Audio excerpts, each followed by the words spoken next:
Bienvenidos, bienvenidos a esta nueva edición de El Tragaluz. Aquí está Tere Cortés, mi esposa. Hola, Juan Carlos, ¿mi esposo? Así me gusta que me presentes tú. Iba a decir mi flamante esposa, pero vamos a hacer 35 años, así que... Sí, sí, sí.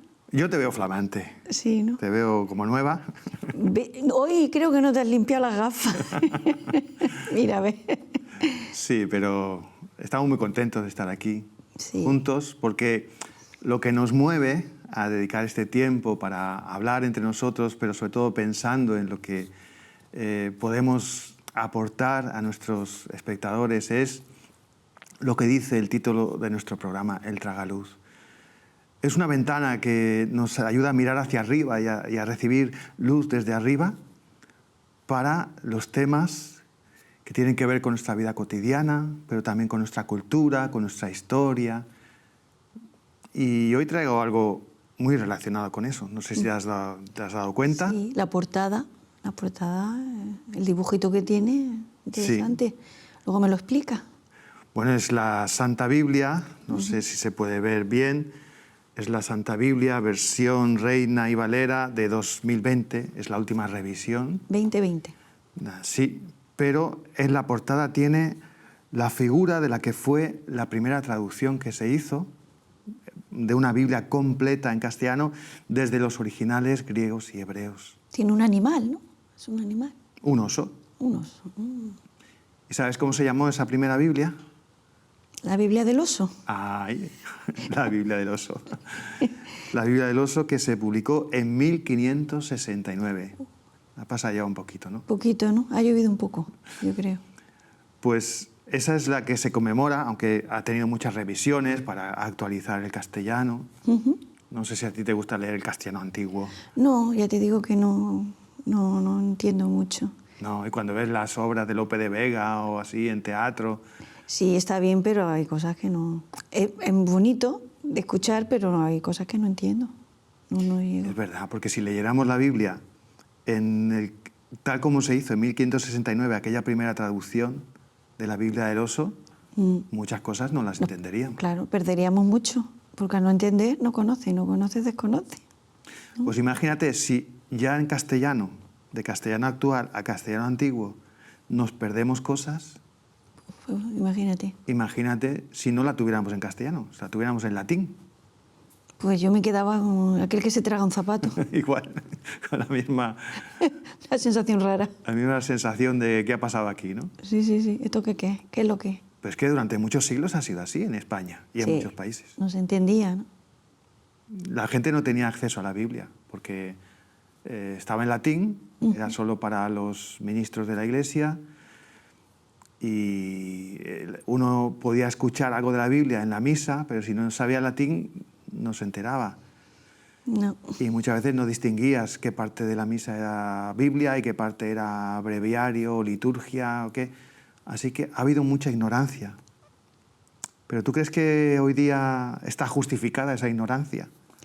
No, porque ahora tenemos libertad, ahora tenemos la palabra, que dice que es más perfecta, ¿no? Entonces tenemos acceso también, tenemos libertad de cultos, supuestamente. Y para leerla en español. Sí. Y de muchas confesiones.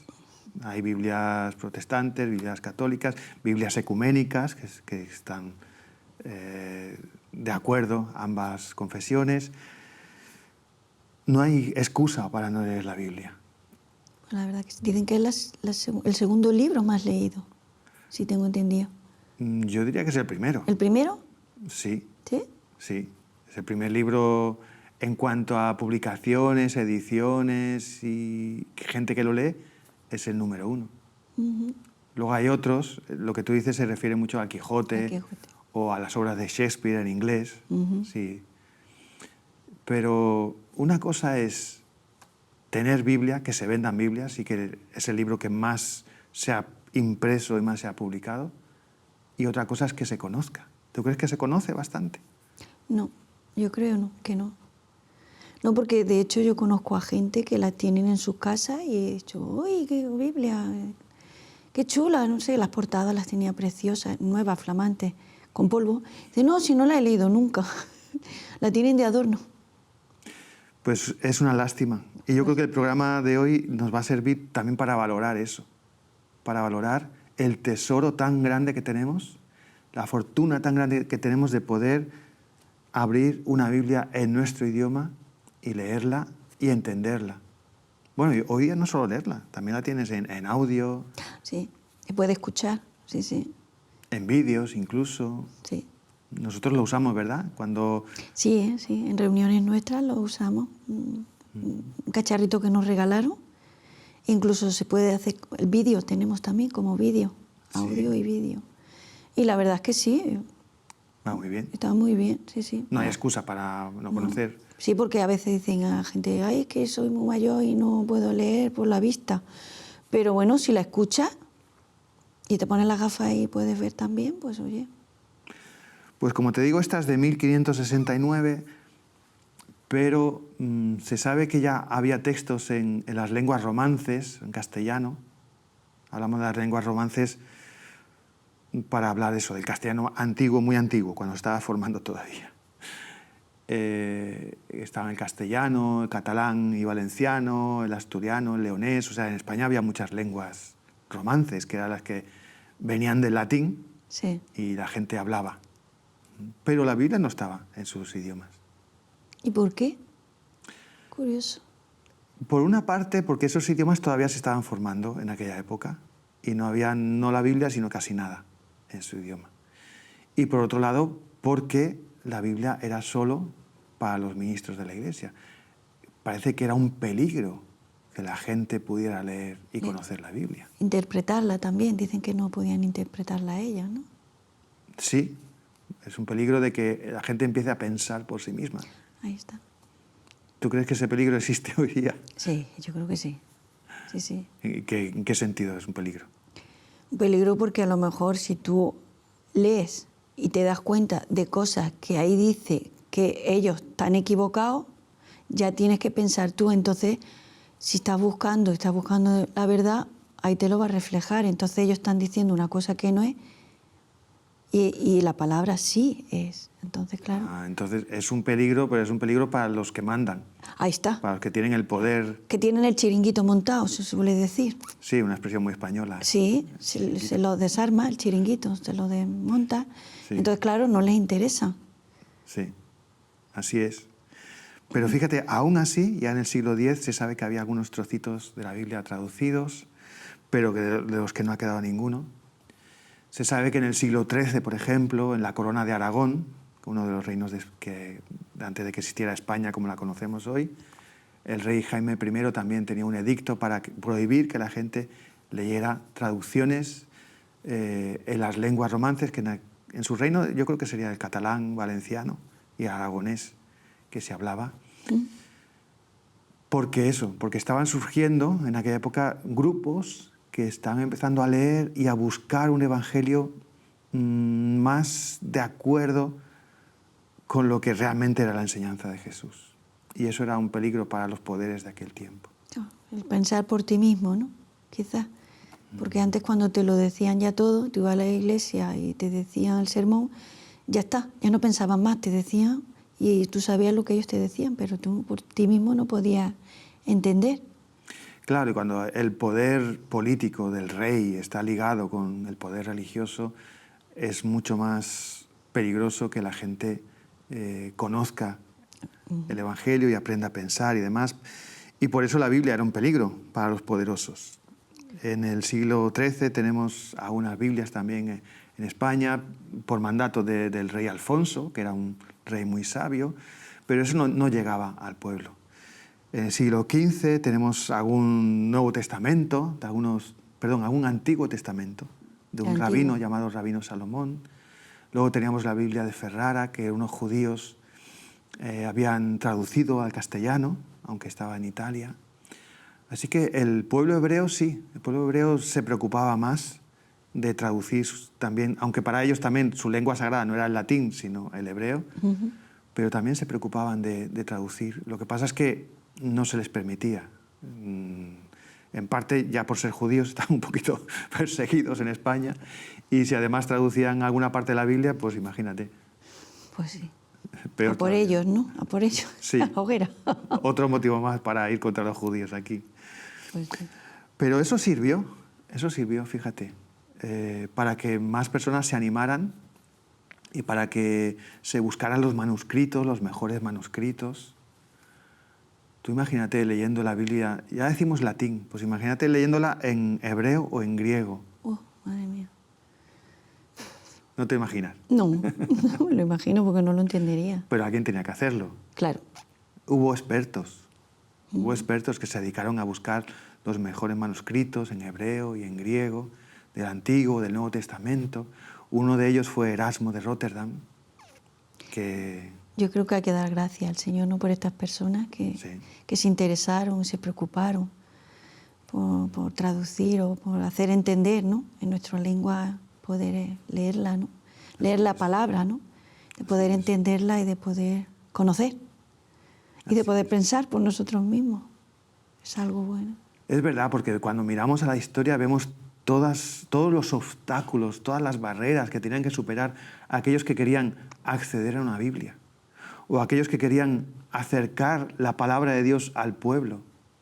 Cuando pensamos en tantas barreras y cómo hasta se jugaban la vida, yo creo que eso nos debería hacer que valoremos mucho más lo que tenemos, cuando tenemos la palabra de Dios tan fácil de acceder nosotros. Debería ser así, ¿verdad? Sí, yo pienso que sí, que de verdad deberíamos de valorarla tal como es, porque ha costado sufrimiento, dolor, persecución, e incluso a veces creo que está la muerte, ¿no? Según a qué persona. ¿Y tú por qué crees que una persona puede llegar a arriesgar su vida por una misión como esa? Pues yo creo por amor al prójimo, ¿no? Él da la vida por el prójimo, porque si sabes que esto es bueno para las personas que amas, tú haces lo posible para que lleguen a ella, ¿no? Para que conozcan el amor del Señor, para que conozcan lo que tiene para nosotros. Yo también. Es un regalo, ¿no? Es un regalo. Sí, yo también, yo siento ese deseo. Yo desde que conozco a Cristo, desde que Él es el Señor en mi vida, yo veo que una misión en mi vida es acercar la palabra de Dios a las personas. No por nada, no porque sean más sabias o más entendidas de estas cuestiones, no lo sé. No es tanto la cuestión de información, sino porque yo he recibido la luz. Y la verdad. Ahí. Que la verdad os hará libres, ¿no? Entonces, si la palabra está la verdad, hay que transmitirla, hay que darla regalada, ¿no? Pienso. Sí, sí, sí. Yo digo lo mismo. Como yo he experimentado eso, yo quiero dar a conocer a Cristo y en mi caso, yo llegué a conocerle por medio de la lectura del Evangelio. Pues yo tengo mucho interés en que las personas que amo puedan también acceder a eso. Sí, porque yo creo que cuando tienes algo bueno, pienso que tienes que darlo, ¿no?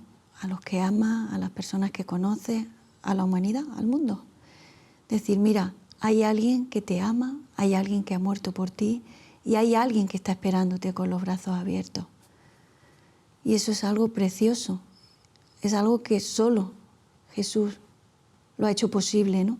El que ahora estemos pues presentando, Señor, esta palabra del Señor, ¿no? A las personas que nos están escuchando y decir, hay esperanza, la palabra es esperanza. Sí, y esa palabra se empezó a difundir cuando llega el Renacimiento, siglo XV, siglo XVI, XVII, el siglo de oro de las letras españolas. ¿Te acuerdas que en el programa que hablábamos de Quijote y de Cervantes estuvimos hablando de eso? Cómo empezaban a circular algunas traducciones. Cómo había incluso algunos profesores famosos, como Fray Luis de León. ¿Te acuerdas que estuvo en la cárcel? Sí, comentaste, sí. Estuvo un año en la cárcel. Por traducir, ¿no? Por traducir el Cantar de los Cantares para una familiar suya que era monja. Allí, cuando hemos estado en Salamanca, ¿verdad?, que hemos visto allí su estatua y hemos estado en el aula donde él enseñaba. Qué experiencia. Y eso te hace pensar en aquellos tiempos. Y es que cuando vas a esos lugares, estás tocando, Sí. pisando donde pisaron estos profesores, te pones en su ambiente y dices, qué lucha tan grande tenían ellos, Y qué duro, ¿no? qué duro y qué fácil lo tengo yo. Ahí está. Qué fácil lo tengo. Y qué poco lo aprovechamos a veces, ¿no? Ahí está. Pues había algunas traducciones, pero algunas eran de la Vulgata, que la Vulgata era la versión en latín que hizo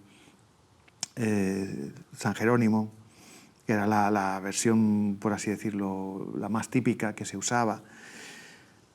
Pero hubo algunos aventureros, como Francisco de Encinas, en Burgos, había un tal Juan de la Encina también, Juan Pérez de Pineda, que te quería decir, que empezaban a traducir también partes de la Biblia. Pero ellos buscaban los manuscritos en los idiomas originales. ¿Y lo pudieron encontrar? Sí, ahí fue muy importante lo que había hecho Erasmo de Rotterdam, porque él les adelantó mucho el trabajo y ya hizo la recopilación de los principales manuscritos y ya era más posible. ¿Eran accesibles a ellos o no? Bueno, primero tenía que estudiar bien hebreo, estudiar bien griego. Fíjate que en España, es una curiosidad, había muy buenos expertos en hebreo. ¿Te imaginas por qué sería? No, la verdad que no. Yo creo que sería por la importancia que tuvieron los judíos en España. Puede ser. Hasta que fueron expulsados o obligados a convertirse por los reyes católicos y en otras épocas, la comunidad judía era muy importante en España. Y en muchos pueblos y ciudades de España ellos tenían sus barrios, sus profesiones, sus labores intelectuales, artísticas y también su conocimiento del hebreo. Y es curioso que muchas de las personas que se aventuraban a traducir la Biblia, adivina de qué origen eran. Sí, lo estás pensando, lo mismo que yo. Eran de origen hebreo también. Hebreo. Aunque eran de familias que los habían obligado a convertirse y a bautizarse y todo eso, pero muchos eran lo que se llamaba criptojudíos, judíos en secreto. Y eran descendientes de hebreos. Claro, porque no lo podían decir en público porque lo expulsaban o... Claro, ellos se habían tenido que hacer una conversión para ser admitidos en la sociedad, pero muchos de ellos mantenían. Y por eso creo que hay tan buenos traductores de hebreo en el español de aquella época. Así que tenemos esta preciosidad, que era la Biblia de Casiodoro de Reina, que después revisó Cipriano de Valera. ¿Tú crees que lo tuvieron fácil ellos? Me parece que no. Tuvieron difícil, ¿no? Porque, claro, todavía no había libertad, entonces, claro, les costaría, ¿no? Acceder a todo lo que tenían que ellos traducir. Y para imprimir también. Eso, para imprimir. Pero fíjate no lo que tendrían fácil, la verdad, yo creo. Tuvieron muy difícil. Ellos eran frailes. Y frailes jerónimos, además. Hemos pasado, ¿verdad?, alguna vez por allí, por Santiponce, en Sevilla, y te he enseñado un monasterio que era San Isidoro del Campo. Allí estaban ellos. ¿Sí? Sí, desde la carretera creo que se ve. Allí estaban ellos. Eran frailes jerónimos, que los jerónimos dentro de las órdenes eran los acostumbrados a manejar la Vulgata, la Biblia y tal. Y ellos habían recibido ya algunas noticias de que había personas que estaban descubriendo que el Evangelio es otra cosa, que el Evangelio no es una religión. Conocer a Cristo no es simplemente que tú naces en una tradición y por nacer en este país o en esta familia tú ya eres cristiano, sino que conocer a Cristo es algo diferente, es una relación personal que tú emprendes con Él.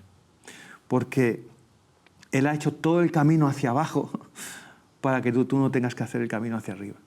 Y hasta entonces les enseñaban, tú tienes que hacer un camino casi imposible de obedecer todos los mandamientos, de obedecer todas las reglas, de ser santo, de pagar por todos tus pecados tú mismo para que Dios te pueda aceptar. Pero en aquellos tiempos ya estaban recibiendo las noticias de lo que dice de verdad el Evangelio y sobre todo en la epístola a los romanos, de que somos justificados por gracia, por medio de la fe, por el sacrificio de Cristo. Y personas que estaban descubriendo eso decían, wow, esto es maravilloso. Es algo, vamos, es un regalo, ¿no? Sería. Sí, pero en aquellos tiempos se jugaban la vida. Sí, pero Y yo creo que valía la pena, ¿no? Sí, valía la pena, pero Encontrar la verdad no tiene precio. los que pudieron escaparon. Cuando llegó la Inquisición, escaparon hacia Europa, distintos países de Europa, y fue en esos distintos países de Europa donde estos monjes, como Casiodoro de Reina y Cipriano de Valera, que se habían convertido al Evangelio, ellos culminaron, bueno, fue Casiodoro realmente quien culminó la traducción. Luego más adelante Cipriano la revisó un poquito, pero sobre todo es esta Biblia del oso, ese gran tesoro. Le costó muchísimo, le costó muchísimo. Arriesgó su vida. ¿Tú arriesgarías tu vida por algo así? Hombre, yo la verdad es que he creído en Jesús y entonces sí que lo haría. Para que otros pudieran conocer al Señor, yo creo que sí que estaría dispuesta. Vale la pena. Sí. Vale la pena invertir la vida en traer el amor de Cristo a otras personas. Y no solo ellos al traducirla y al imprimirla, sino luego a la hora de traerlo. ¿Cómo vas a traer Biblias a un país donde está totalmente prohibido y te juegas la vida? ¿Cómo lo vas a hacer? Piensa, ¿cómo lo harías tú en aquel entonces? Con un caballo, ¿no? Con un burrito. Ah, muy bien. Claro, lo que se llevaba antes, ¿no? Coches no había. Sí, haciendo de arrieros, lo que llamaban los arrieros. Yo me acuerdo de Julianillo. Julianillo. Tú me dijiste, se llamaba Julianillo. Julianillo el corto, Julianillo el chico. Sí, y ese también qué valiente, ¿no? Sí. Cargar su mula o su burrito, pasar, porque yo supongo que tendría que pasar por pueblos diferentes, hacer caminos largos. Y bueno, y dispuesto a que encontraran las Biblias Sí. y lo llevaran a la cárcel. O sea, él arriesgó su vida, yo creo, ¿no? Sí, es uno de los varios personajes de la historia de España que son auténticos héroes de la fe. Porque ellos venían, él fue una persona que trabajaba en la imprenta, trabajaba en las imprentas en Europa y quería traer la palabra de Dios a España. Quería que sus compatriotas pudiesen descubrir lo que él había descubierto. Que estaba ahí, está en la palabra de Dios, pero como no tenían acceso, estaban muchos ciegos. Y él quería llevar eso y se arriesgó y se hizo lo que tú dices, arriero, de ser lo que ahora llamaríamos de artes gráficas. Se convirtió en una persona que iba con un montón de burros, con barriles y haciendo contrabando, vamos a decir la palabra. Sí. Lo que él hacía era contrabando. Sí, con las Biblias, ¿no? Sí, y venía con sus burros cargados de Biblias y de libros que hablaban del Evangelio, que lo explicaban, ese Evangelio de salvación por medio de la fe, por medio del sacrificio de Cristo. Creo que tenemos que agradecer mucho también a Julianillo, ¿no? Que nos haya traído la palabra, ¿no? Sí, Julianillo fue uno de tantos, pero fue quizás más destacado porque él lo atrapó la Inquisición y él murió en la hoguera. Sí, murió en la hoguera un 22 de diciembre de 1560. Pero yo creo que él pensaría que valió la pena, ¿no? Sí, porque le estuvieron torturando durante meses, muchos meses, torturándole para intentar que delatara a otros. Él no delató a la gente. Le torturaban hasta el último momento para ver si se retractaba de su fe, pero él se mantuvo firme. Es más, dice que él cogió los carbones y se los puso sobre la cabeza, como diciendo, venga, no perdáis tiempo, que yo no voy a renegar de mi fe. Qué valiente. Y allí murió en la hoguera, en Sevilla, en 1560. Y fíjate, hasta el año pasado, que yo sepa, en su pueblo, un pueblo de Castilla, nadie lo conocía. Qué pena. Qué injusto, ¿verdad? Sí, es injusto porque alguien que ha dado su vida, que arriesga su vida por traer la palabra de vida, la salvación, y que ni lo reconozca, un poco triste. Sí, porque hay mucha ignorancia en cuanto a eso en nuestro país. Pero ahora ya el año pasado tienen una plaza o algo allí en su pueblo natal dedicado a Julián Fernández, llamado Julianillo, el corto, Julianillo el chico, porque era pequeñito. Era pequeñito. Era bajito. Pero es un ejemplo de personas dispuestas a arriesgar su vida, como estos que tradujeron la Biblia, para llevar el Evangelio a otros. Nosotros aquí casi nos sentimos un poquito casi como culpables, ¿verdad? De qué cómodos estamos. Estamos aquí en un estudio de televisión, nos tratan muy bien, estamos muy cómodos, muy a gustos, no tenemos ningún problema y estamos predicando el Evangelio. Bien, pero realmente hay muchas personas que han invertido su vida por esa misión tan preciosa. Y uno se pregunta, ¿por qué? Pero es por eso, porque hemos conocido el amor de Dios. Hemos conocido ese amor y esa misericordia de Dios que se entregó por nosotros, que entregó a su Hijo Jesucristo en la cruz para que pagara nuestros pecados, para que pagara nuestra culpa, nuestra deuda, lo que nosotros no podíamos pagar. Y Él lo pagó con todo sufrimiento, con el máximo sufrimiento posible. Y lo hizo por nosotros, y lo hizo por amor. Y por eso Él ofrece, ven a mí, trae lo que tú no puedes pagar, trae lo que tú no puedes sanar, yo lo voy a pagar, yo lo voy a sanar, yo he pagado por ello en la cruz, yo he muerto para esa sanidad en la cruz. Y Él te lo ofrece. Y esas personas que arriesgaron su vida es porque reconocieron la maravilla de ese mensaje. Y nosotros, aunque no estamos arriesgando la vida, ni mucho menos, mira, arriesgo mi reputación, mi nombre, lo que quieras, para decirte, tómame la palabra. Tómame la palabra, hazme caso, por favor. Acude a Cristo y acude a Él, acude a Jesús. Entrégale tu vida, ábrele tu corazón para que Él entre a formar parte de tu vida. Con una oración sencilla, pero sincera.